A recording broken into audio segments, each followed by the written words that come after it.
All right, major update.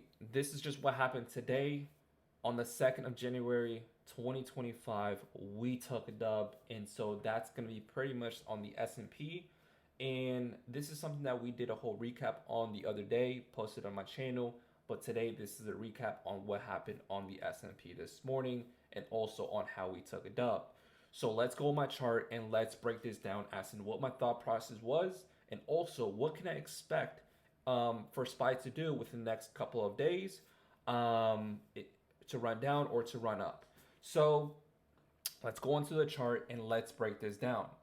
So this is pretty much the level that we're looking at. So let me actually change this to black. All right, cool. So look at this. This was from Monday. All right, this is from Monday from this whole sell-off that we had. All right, cool. That pretty much, giving us an indication that the market was just dying off. It was bleeding. Sellers are in control. But the thing here is that what I want to do is apply simple market structure that, okay, if we had a low and we had a lower high and we have the ultimate low down here, how can we look for some sort of pullback? And that pullback was off of this one pink zone. And if you haven't watched the previous recap video that was posted 2 days ago, then watch that. Because we had this one level, which is this one zone, or this, it was just like a simple trend line.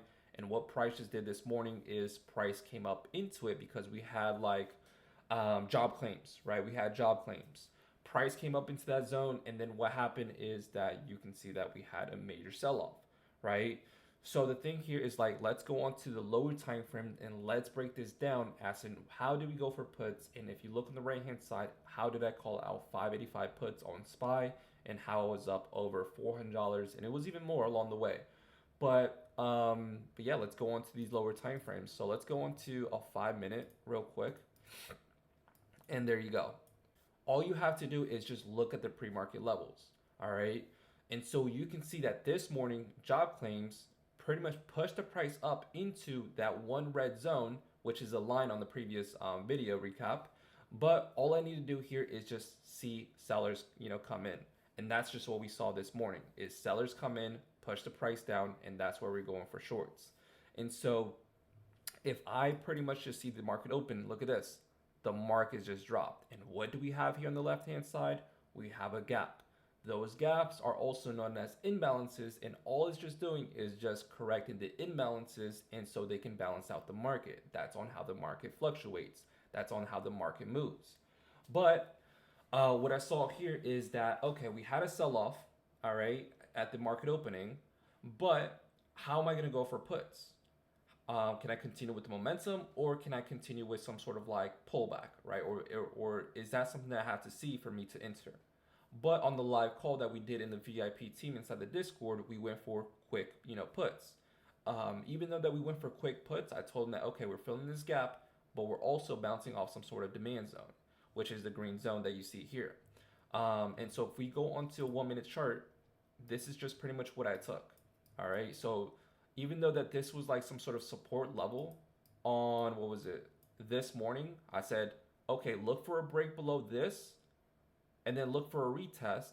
But this one gave you like some sort of like weak retest or didn't even retest at all. All it did was just run down very quick, ran up, and then drop right back down again.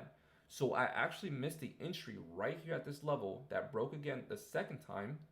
And then I went for puts around, I think it was right here. That's where I called it out in the VIP team. I don't have it on the right hand side in RZ trades because it was very, very quick. We got a quick rundown and all I was doing is just looking for puts, looking for the momentum sell off, and that's just what pretty much it delivered. And I told my team that I wanted price to come back down and tap into this yellow line, but it didn't do that. But what I did do is that, okay, I'm gonna move my stop loss even more, like right here. I'm gonna trail and I'm gonna take some off because I'm not playing this whole what if game. I'm gonna just secure the profits that I made. And so look at this. Price came right back up into the area for the third and fourth time into that one big supply zone. And what happened? You can see that price just rejected right back down again. So that's the level that we're looking at this morning. And I told my students that this is a zone that we want price to come up into and then sell off. Because if it sold once, it can come right back up and sell twice. And that's just what happened right here. Look at this. Came back up in that zone and then sold off, right? And so that right there is just pretty much just like where we entered was right here. The break below of this, and that's where we entered. So if we look back into, where was it? 1020. Yeah, 1020 right here. This is 1020. So again, no BS. I'm telling you pretty much what it was. 1020. I said, okay. Even before that, entered right here. Because 1020 is like when I had to like enter my position on my brokerage and also tell the VIP team on the live call. And then from there, I told it into the channel where I announced all my trades. So I was like, okay, I'm going for puts. This is what I have, and this is what I'm anticipating is a run down. And look at this. Price ran down back down into that demand zone. And I'm like, okay, I'm going to cut my positions. I'm going to trail this along the way. And if price pulls back, then I'm going to be out on the runners. And there you go. That's all I have to do. And this is what I do every single morning is just look for initial sell-off where it did previously, look for price to pull back into that one level, and then sell off again. Or if it's the opposite, it's let price pull back into a demand zone and then bounce right back up so I can look for the retest and then look for the entry. And that's all I got to do. And so the key takeaways to, from this video is, one, look who is in control. Two, see what is the overall trend like within the last 2 to 3 days, maybe even 4. And then from there, that pretty much builds you something that's in, what you can work with and what is the overall trend, like. And then from there, you can start looking for pre-market levels to see as in how can price shift right back up and then right back down. And then that's right there is like a confluent confirmation as in, okay, this is what I'm looking for this morning. And what I have to do here is, okay, look for an entry, and that's where I'm going to exit. And this is what I did inside of the VIP team inside of Vault Training Academy. So if you want to learn more about this and actually learn how to day trade, then join the VIP team. We pretty much cover every single thing that you need to know. So join Vault Training Academy. We have daily signals, daily watch lists, also an active community where we come in together as a team and just attack the markets live. And we do that live every single day from Monday to Friday on the live voice chat. And that's it.